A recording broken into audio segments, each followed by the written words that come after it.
Pertama-tama kami mengucapkan banyak terima kasih kepada semua yang sudah mendukung Richard selama ini. Kami tak bisa sebutkan satu persatu semua yang di luar sana.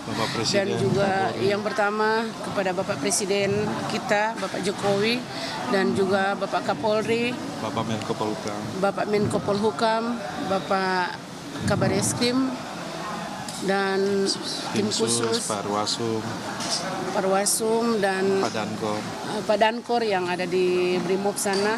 Semua yang sudah selama ini sudah membantu kami dan juga terlebih khusus sudah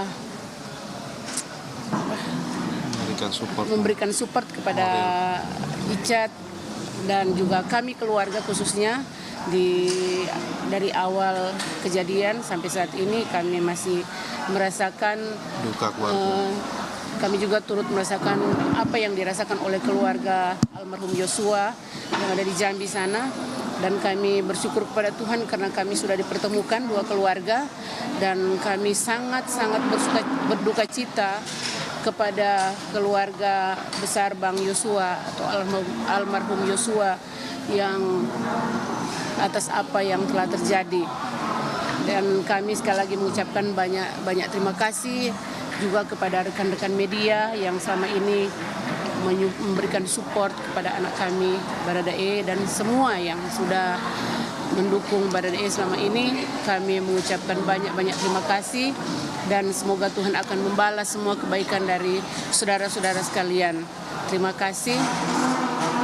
Harapannya untuk hasil putusan sidang Richard mungkin? Kami tidak mengharapkan apa yang berlebihan, tetapi kami selalu mengharapkan yang terbaik dari Tuhan. Apa yang Tuhan berikan, apa nanti hasilnya, itu yang terbaik dari Tuhan. Itu harapan dari kami berdua sebagai orang tua. Dari Bapak mungkin? Ya, sudah. Ya, beliau dari Ibu aja ya. Dari Bapak bilang terima kasih aja. Terima kasih. Terima kasih rekan-rekan media yang sudah meliput. Sekali lagi mengucapkan terima kasih. Ya, Tuhan yang balas akan budi kebaikan daripada semua.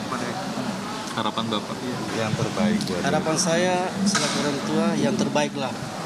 Yang terbaik lah yang Tuhan berikan dan yang terbaik untuk kita semua.